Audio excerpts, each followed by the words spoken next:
All right, quick video. Don't mind the fan noise in the background. It's hot as shit out. So anyway, I'll put a link for this.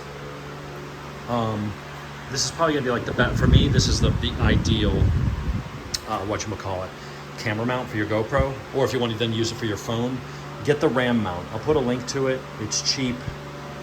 It goes right in the steering stem. If you get the rubber ones, so I've got one over here. It's the wrong size, but I've got one for a rubber style. These tend to wiggle around and they can pop out. They just don't seem as secure. So get the one that has the metal flange. It's knurled, goes straight in, barely slides in, and then you're just gonna tighten it. And what that's gonna do is that cone will get pulled in, it'll push this knurled edge into the inside, create a really nice tight, won't wiggle loose. That gives you your mounting point. When you're not using it for anything, it's subtle, it just sits there. Pop it out if you need to, oh, okay, well that's interesting. Why is that hand tight? Huh, yeah, we're gonna have to tighten that up. That's from the factory on a 3-week-old bike. That is really odd. Not sure why that's there. All right, well, we're gonna tighten that up first while we're doing this video. Nice job, Kawasaki. Ironically, from the company that hires a gorilla, feeds it steroids to put on the front sprocket nut at like 250 foot-pounds of pressure. It's just ridiculous how much they torque certain things. And then that was hand tight.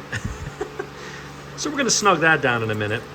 Anyway, put that in, tighten that. That will anchor that really well. And then you just get your normal RAM extensions. They sell a GoPro to RAM conversion, and you can mount that there. You can move it around, angle it, have it angled back at your face, do whatever you want.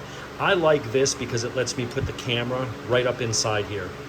What that does is if I put it on super view wide, it'll capture the dashboard as well as what's in front of the bike. So if you're on the track in the mountains, you'll be behind the windscreen, so you don't get the wind noise. You just hear the motor, which is great. And then you'll be able to see, how fast was I going? What gear was I in? All that kind of telemetry type stuff while you're seeing the track of the road ahead of you. It's a really nice cockpit design, especially when you turn on the horizon leveling on the GoPro 8 up. I have a GoPro 10 black, but you get the horizon leveling, so you get a gimbal effect. I mean, it's a really cool setup.